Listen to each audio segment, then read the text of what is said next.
I'm Sean Hyatt of Circle H Farms. This is my brother Gord. Halfway between Thunder Bay and Winnipeg is where we are, south along the border near Minnesota. The Rainy River District is like a big piece of pie. It's a sharper point on the Fort Frances end. We have a pretty good relationship going on. We discuss everything with the two of us and our partners.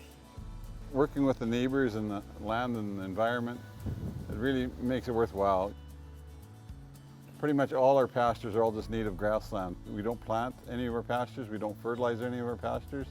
We just run the cattle out on them. I'll tell you, when you go out on the four-wheeler checking cows, it's nice to see the cows, but it's nice to see birds, it's nice to see wildlife. It makes you feel good about yourself and what you're doing. This year we're calving out close to 300 cows, cow-calf operation. Our cattle never see the inside of a barn. We calve on grass, we move our cows lots. We've implemented practices such as delayed haying, which is a great thing for making habitat for like bobolinks and meadowlarks. It rejuvenates our pastures by taking the mature seeds out of the hayfield and putting into the pastures. Brody Gross is my son-in-law. Last winter, Brody intense bale grazed this piece of field right here. It's roughly about 8 acres here. Fed about 60 head of animals here. All winter long, he didn't have to start a tractor to feed these cows. So he won't graze this site probably until next year, eh, Brody? Yeah, next summer this will be grazed. Well, the biggest thing is you gain a great deal of fertility in the soil here, eh? This is going to grow phenomenal grass.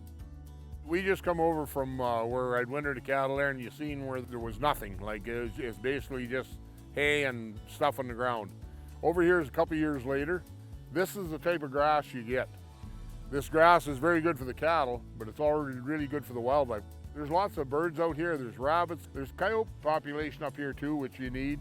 We have our bald eagles, our turkey vultures and everything up here. Like, it's the chain of life up here. Like, you see a little bit of everything. There's a lot of different things you'll try and accomplish. You'll try and get the ground better, have more holding capacity for water in the ground. You try and get the grass to grow, you try and deter the brush from growing up in your pastures. This is a chunk of sod I took out. So you can see how much root there is there. Probably a good 4 inches of root mass right there. And as you go down, look at the ground, it's beautiful. Look at there's a nice earthworm in there. If I go out where I haven't bale grazed, it'd be straight clay. And this is all got manure and black dirt. What we have here is we have one of our remote watering systems that we've installed in a few different paddocks. So what we do here, we got a 100-foot hose on there. The pump is 100 feet from the tank. Put the pump in the pond, bring the tank up here. The cows never touch the edge of the pond at all. So they're up here in the good grass, and usually it's dry and they don't tramp it up too bad or anything. What you don't want to do is disturb the edge of the pond. It's got a float system in there, so when the cattle drink it down, probably about 4 or 5 inches, then it kicks back on and fills the trough back up again. This is a 24-volt system with 2 solar panels and keeps the pump going at all times.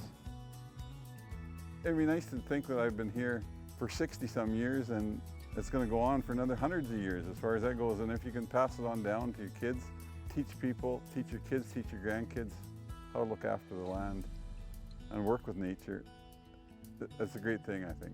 That makes a success story in my eyes.